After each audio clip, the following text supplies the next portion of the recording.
बिस्मिल्लाहिर्रहमानिर्रहीम, अस्सलाम वालेकुम जी। मैं हूं जकी अब्बास। नाज़रीन, फर्स्ट ऑफ ऑल तो खान साहब को बहुत बहुत मुबारकबाद कि सुप्रीम कोर्ट ने सब कुछ उड़ा के रख दिया है और जस्टिस बंदयाल की टीम ने कमाल कर दिया है। जबकि चीफ जस्टिस उमर अता बंदयाल ने जबरदस्त किस्म का खड़ा किया है, क्योंकि 16 सितंबर को वो रिटायर होने जा रहे हैं और रिटायर होने से पहले उनकी जानिब से सब कुछ रिवर्स करने का फैसला किया गया है।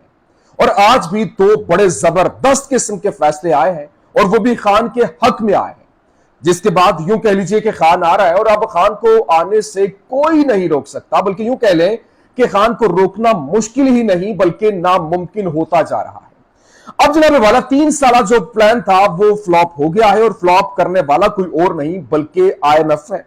और IMF ने अब इनको यहां से पकड़ लिया है कि भाई आप इधर से उधर नहीं हो सकते। लेकिन यहां पर आपको मालूम है कि इमरान खान के ऊपर मुकम्मल तौर पर बैन लगाया गया, इमरान खान की जुबान बंदी की गई, इमरान खान को मीडिया के ऊपर बैन किया गया, इमरान खान का मीडिया बायकॉट किया गया, इमरान खान की जुबान बंदी की गई। तो आपको मालूम है कि जब मीडिया के ऊपर जुबान बंदी हुई तो इमरान खान जो है वो यूट्यूब के ऊपर आ गए और वहां पर आके अपनी कौम के साथ इंटरेक्शन में रहते, इंटरेक्ट करते रहते। अब जब इमरान खान जेल के अंदर है तो आपको मालूम है कि इमरान खान जो है वो ट्रेंड सेटर है और जो भी वो काम करते हैं नया नया ट्रेंड लेकर आते हैं, जिनको मरियम नवाज भी फॉलो करते हैं। आपको याद होगा ट्विटर स्पेस जब इमरान खान ने की थी, उसके बाद इंस्टा के ऊपर इमरान खान आए थे, तो बिल्कुल उसी तर्ज पर मरियम नवाज ने भी वैसे वैसे ही करना शुरू कर दिया।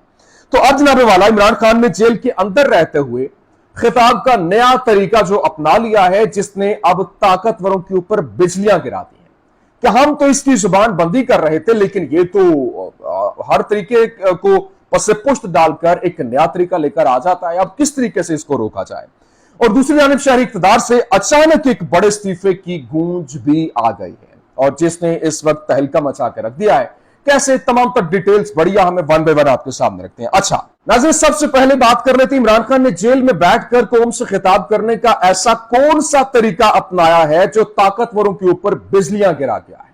क्योंकि इमरान खान को तो दीवार के साथ लगा दिया गया था, इमरान खान की तो जुबान बंदी कर दी गई थी, इमरान खान का तो मीडिया बैन कर दिया गया था, इमरान खान का तो मीडिया बायकॉट किया गया था, हत्ता कि इमरान खान की पिक्चर और इमरान खान का नाम लेने के ऊपर भी पाबंदी आयद कर दी गई थी, जिसको लेकर इमरान खान यूट्यूब के ऊपर आ गए, अपना यूट्यूब चैनल बना लिया, जिसके साथ वो अपनी कौम के साथ इंटरेक्शन में रहे और फिर ऑन अ डेली बेसिस अपनी कौम से इंटरेक्ट करते।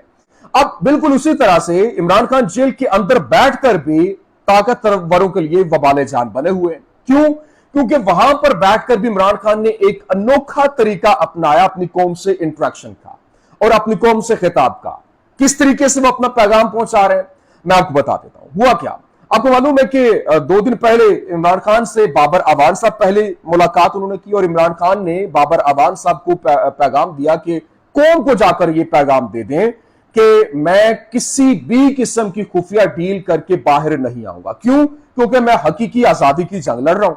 और इसके बाद उनकी जानिब से एक बात की गई, उन्होंने कहा कि मैं 100 साल यहां पर रहना गवारा करूंगा, लेकिन मैं किसी डील के जरिए बाहर नहीं आऊंगा और मुल्क छोड़कर बाहर नहीं जाऊंगा। आपने भी डटे रहना है। एक तो बात यह हो गई। इस तरीके से और भी बहुत सी डिटेल में बातें कि उन्होंने वकाला को कहा कि आप किसी किस्म की कोई ऐसी जो है वो फेवर मेरे हवाले से नहीं मांगेंगे जिससे ये जो हमदर्दी का जो है वो एक इंप्रेशन जाए कि इमरान खान हमदर्दियां समेटना चाह रहा है। लेकिन दूसरी जानिब कल अलीमा खान जो है वो इमरान खान से मुलाकात के लिए गई और वो बाहर आई तो जो अलीमा खान ने एक बड़ी वाज़ेह तौर पर बात की और उन्होंने कहा कि इमरान खान ने कौम के नाम पैगाम जारी किया है और बाकायदा तौर पर उन्होंने कहा कि मैं जेल के अंदर बैठा जो है वो 100 साल यहां पर गुजार सकता हूं, लेकिन बजाय इसके कि मैं बाहर आकर जुल्म की दुनिया के अंदर शायद एक दिन भी ना जी सकूं, यहां पर मैं आजाद महसूस कर रहा हूं। और फिर साथ ही साथ उन्होंने वो भी बताया कि जो साइफर को लेकर 3 लोग हैं जिनको बचाने की कोशिशें हो रही हैं और बड़ा मुनाज़म तरीके से बड़ा स्पेसिफाइड किस्म का पैगाम जो है वो आवाम तक पहुंचाया जा रहा है कि आपने डटे रहना है, आपने पीछे नहीं हटना और मुल्क गिर हड़ताल और एहतजाज का सिलसिला शुरू होने जा रहा है। तो ये एक बड़ा जबरदस्त तरीका, इमरान खान मुलाकात के लिए जो भी जाता है उनके अलीमा खान होगी, उनके वकला हो गए, उनके थ्रू वो अपनी आवाम के साथ इंटरेक्शन में आ रहे हैं और ये एक बड़ा जबरदस्त किस्म का तरीका जो है इमरान खान की जानिब से अपनाया गया है। मैंने कहा ये खबर जो है वो आपके सामने रखते हैं। दूसरी जानिब अब नाज़रीन जो इससे भी बड़ी खबर यह है, क्योंकि इस वक्त आपको मालूम है मैंने कहा कि जो चीफ जस्टिस उमर अता बंदयाल जो है वो जाने से पहले सब कुछ रिवर्स करने का उनकी जानिब से फैसला किया गया है और आज भी इलेक्शन कमीशन को बुलाया गया था, समाअत थी, और फिर नैब तरमीमी एक्ट के हवाले से भी वहां पर उसके ऊपर भी समाअत जारी है। जबकि आज जो वहां पर रिमार्क्स आए ना, मैं दिल खुश हो गया, क्योंकि 14 मई को इलेक्शन होने थे। सुप्रीम कोर्ट की जानिब से जो है वो तारीख दी गई थी, लेकिन इलेक्शन कमीशन ने इसके ऊपर जो है वो बिल्कुल भी इलेक्शन नहीं करवाए थे, और तौहीन अदालत का मर्तकब भी हो गया था, जिसके बाद उन्होंने नजरसानी की अपील दायर की, और आज उसी के ऊपर फैसला जो है वो भी हो गया है। जबकि आज चीफ जो जस्टिस मुनीब अख्तर है, उनकी जानिब से बड़े जबरदस्त किस्म के रिमार्क्स दिए गए। उन्होंने कहा कि इलेक्शन कमीशन अपनी जिम्मेदारी से किसी सूरत इनकार नहीं कर सकता। आईने पाकिस्तान इलेक्शन कमीशन की जागीर नहीं है, ये अवामे पाकिस्तान जो है, पाकिस्तान की जो अवाम है उसकी जागीर है। उसके बाद उनकी जानिब से कहा गया कि एग्जीक्यूटिव ऑर्डर से इलेक्शन तारीख तब्दील नहीं हो सकती, और फिर इलेक्शन कमीशन 90 दिनों में इंतखाबात नहीं करवा सकता तो सुप्रीम कोर्ट आ जाता। इलेक्शन कमीशन खुद से इंतखाबात की तारीख तब्दील नहीं कर सकता।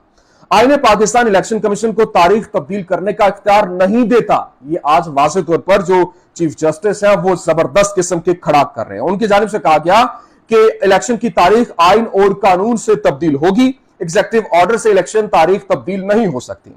फिर उनकी जानिब से बात की गई, उन्होंने कहा कि इलेक्शन कमीशन 90 दिन में इलेक्शन नहीं करवा सकता है, और इलेक्शन कमीशन ने कहा हमें सिक्योरिटी फंड्स दें, इलेक्शन करवा देंगे। इलेक्शन कमीशन के पास तारीख तब्दील करने का इख्तियार नहीं, और इलेक्शन कमीशन को चाहिए था कि सुप्रीम कोर्ट में दरख्वास्त दायर कर ले। ये जस्टिस मुनीब अख्तर की जानिब से रिमार्क्स दिए गए, और फिर उनकी जानिब से कहा गया कि इलेक्शन कमीशन ने पहले राउंड में हमें आर्टिकल 218 का दर्ज दिया, अल्लाह ने हमें भी एक दिमाग और 2 कान दिए हैं।